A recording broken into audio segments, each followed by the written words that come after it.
اعوذ باللہ من الشیطان الرجیم بسم اللہ الرحمن الرحیم ربی اشرح لی صدری ویسر لی امری واحلل عقدۃ من لسانی یفقہوا قولی۔ قبروں پر مساجد بنانا حرام ہے۔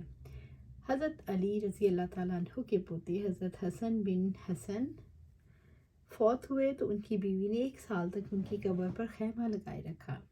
جب اسے اٹھا لیا گیا تو لوگوں نے ہاتف غیب سے یہ آواز سنی، کیا انہوں نے اپنی گمشدہ چیز کو پا لیا؟ ایک دوسری آواز آئی، نہیں، بلکہ مایوس ہو کر واپس چلے گئے۔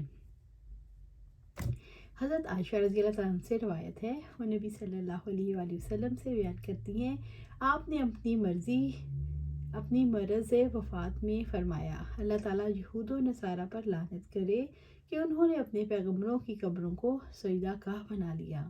عائشہ رضی اللہ تعالیٰ عنہ فرماتی ہیں، اگر یہ ڈر نہ ہوتا تو آپ کی قبر مبارک کو بالکل زاحل کر دیا جاتا، مگر مجھے اندیشہ ہے مبادا اسے بھی سجدہ گاہ بنا لیا جائے۔ زچگی کے دوران میں مرنے والی عورت کی نماز جنازہ پڑھنا۔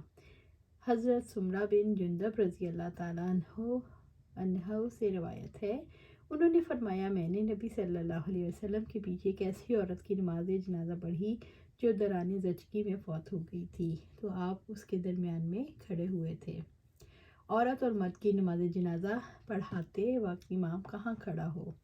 حضرت سمرہ بن جندب رضی اللہ تعالیٰ عنہ سے روایت ہے، انہوں نے فرمایا، میں نے نبی صلی اللہ علیہ وآلہ وسلم کے پیچھے ایک عورت کی نماز جنازہ پڑھی جو بحالت نفاس سے فوت ہو گئی تھی، آپ اس کے وسط میں کھڑے ہوئے۔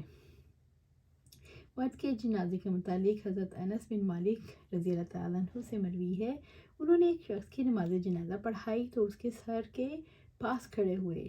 جب اسے اٹھا لیا گیا تو ایک عورت کا جنازہ لایا گیا، انہوں نے اس کی بھی نماز جنازہ پڑھائی تو اس کے درمیان میں کھڑے ہوئے۔ کسی نے دریافت کیا کہ مرد اور عورت کے جنازے کے لیے جہاں آپ کھڑے ہوئے ہیں، آپ صلی اللہ علیہ وسلم بھی اسی طرح کھڑے ہوئے تھے؟ انہوں نے فرمایا، ہاں۔ نماز جنازہ میں 4 تکبیریں کہنا۔ حمید نے کہا، ہمیں حضرت انس بن مالک رضی اللہ تعالیٰ عنہ نے نماز جنازہ پڑھائی تو 3 تکبیریں کہیں اور سلام پھیر دیا۔ ان سے اس کے متعلق کہا گیا تو قبلہ رو ہوئے اور 4تھی تکبیر کہی، پھر سلام پھیرا۔ ابو ہریرہ رضی اللہ تعالیٰ عنہ سے روایت ہے، جس دن حبشہ کے بادشاہ نجاشی کی وفات ہوئی تو اسی روز آپ صلی اللہ علیہ وسلم نے ہمیں اس کے فوت ہونے کی خبر سنائی۔